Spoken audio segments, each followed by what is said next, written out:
Hello बड' इनभेस्टार चेनेलाव welcome खालामबाय। दिनैनि मिउचुवेल फान्ड पर्टफलिय'आव एसेल' प्रफिट देखायदों 86.24 माने 86 रुपिसल' प्रफिट देखायदों 100 रुपिसबो देखायासै।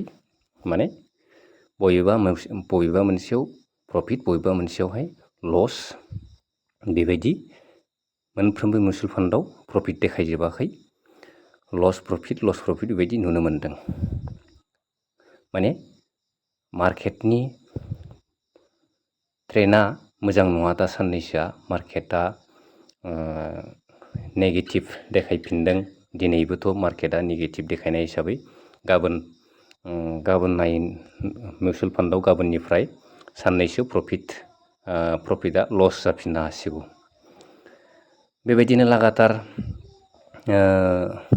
लस जाजोबथारनानै 4,200 बेबायदिल' प्लास लस देखायनानै बिसिमल' थादोंमोन प्रफिटखिनिया। 10,000निफ्राय फैयै 4,200 बेबायदिल' प्रफिटआ दंसैमोन। दा बेखिनिखौ बे सानब्रै सानबा 6 दिनसोआ सानफ्रामबो एसे बा साननैयावहाय गिदिर प्रफिट फैनानै बेनिफ्राय नेक्स्ट उनावहाय एसे प्रफिट फैयै दिनैसिम बेसेबां जाफिनखो 9,200 प्लास बेबायदि प्रफिट नुनो मोनफिननाय जादों पर्टफलिय'आव। अब्ला सानबा 6 दिनसो बेबायदि लागातार प्रफिट नुबाय थानानै दिनैसिम 500 प्लास 5,000 प्लास बेबायदि प्रफिट जाबोफिनबाय। बेखिनि प्लास जानानै 4,000 प्लास 5,000 बेबायदि गासिबो फैफिननानै दिनैसिम 9,200 प्लास बेबायदि प्रफिट देखायफिनबाय।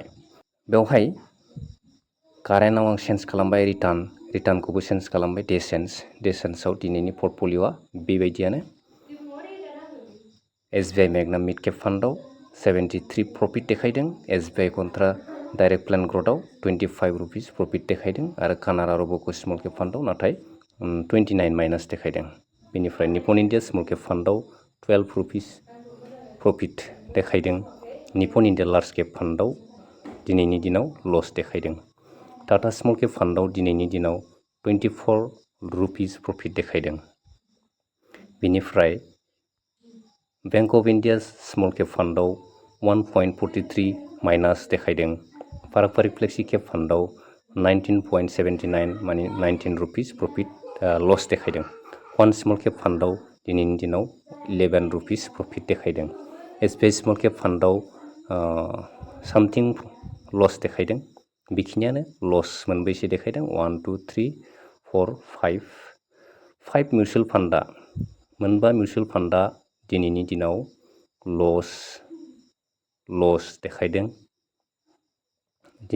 लस देखायदों। बेनिफ्राय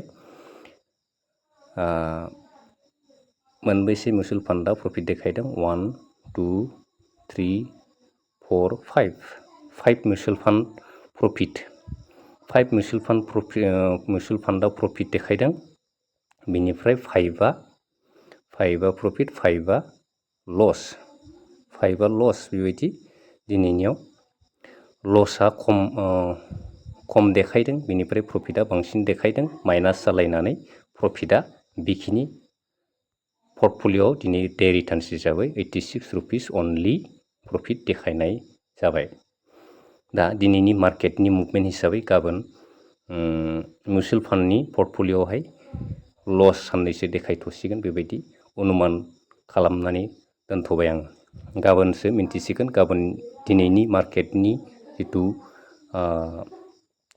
बियारिश सिगनेल जिथु स्टक्सफ्राव नायोब्ला निफ्टि 50नि इन्डेक्स पारफरमेन्स, निफ्टि 50नि कम्पानिफोर आरो बेंक निफ्टिनि कम्पानिफोर, बेवहाय हाबनानै थानाय कम्पानिफोरा गासिबो नेगेटिभ फारसे डाउन ट्रेन्ड मुभमेन्ट देखायदों।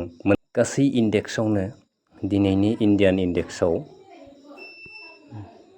इन्डेक्स नेम गासिबो इन्डियाआवहाय जेसेबां इन्डेक्स दङ बेफोर इन्डेक्सफ्रा डाउन ट्रेन्ड देखायजोबदों। माइनास देखायजोबदों नाय निफ्टि 50आवबो माइनास 221 माइनास बैंक निफ्टियावबो 512 फिन निफ्टियावबो 298 बेबायदि बे BSE सेन्सेक्स बेफोरावबो 494 बेबायदि गोबां माइनास देखायजोबदों दिनैनि इन्डियान मार्केटआ। बेनिफ्राय ग्लबेल इन्डेक्सआवबो ग्लबेल इन्डेक्सआव खिन्थु एसेबां लस देखायाखै।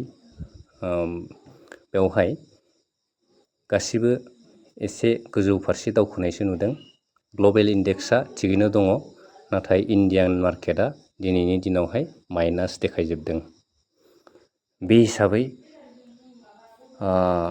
अनुमान खालामनो हायो गाबोननि दिनाव मिउचुवेल फान्डनि पर्टफलिय'आव एसे माइनास देखायनो हागौ, गाबोननिफ्राय लस साननैसो देखायनो हागौ। दा उपाय गैया, साननैसो प्रफिटखौ रेगुलार रिकभार जाफिननायनि लामायाव फैगासिनो दङ। दा जोङो मार्केटनि ट्रेन्डआ बेबायदि डाइरेक्टलि गोजौ फारसे डाइरेक्टलि थाङा, कारेक्सन टाइम फैलायसिगोन साननैसो, बिनि उनावहाय गोजौ फारसे थांगोन, बेखौ नेनानै थानांसिगोन। साननैसो लस देखायो नामा बेखौ बे पर्टफलिय'खौ आरो नुलायसिगोन। अब्ला बेखिनियानो मिउचुवेल फान्डनि दिनैनि प्रफिट लसआ बेखिनियानो। आरो दिनैनि लस आरो प्रफिट बेखौ जोङो नुनो मोनबाय, बबेयावहाय माबायदि प्रफिट जादों, बबे मिउचुवेल फान्डआव मारै लस देखायो। बबेयावबा मिउचुवेल फान्डआव प्रफिट देखायोब्ला बबेबा मोनसे मिउचुवेल फान्डआव लस देखायो।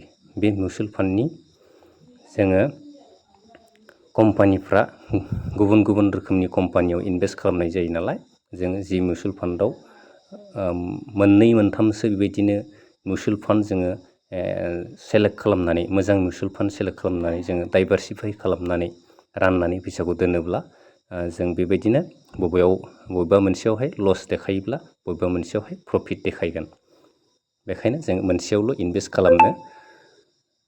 खालामालासे मोननै मोनथामसो चइस खालामनानै मिउचुवेल फान्डआव इनभेस्ट खालामोब्ला बेबायदिनो मालाबा माखासेयाव लस देखायदोंब्लाबो माखासेयाव प्रफिट, बेबायदि प्लास माइनास जालायनानै जोङो प्रफिटखौनो नुनो मोननाय जायो। लस जाथारगौमोनबाबो प्रफिटखौनो दिनै एसेबाबो नुनो मोननाय जाबाय। अब्ला दिनैनि मिउचुवेल फान्ड पर्टफलिय' एनालाइसिसआ बेखिनियानो। भिडिअखौ जोबजासे नायदोंब्ला लाइक खालामदो आरो साबस्क्राइब खालामदो गोदानै नायदोंब्ला। दिनैनि भिडिअ बेखिनियानो। Thank you everyone.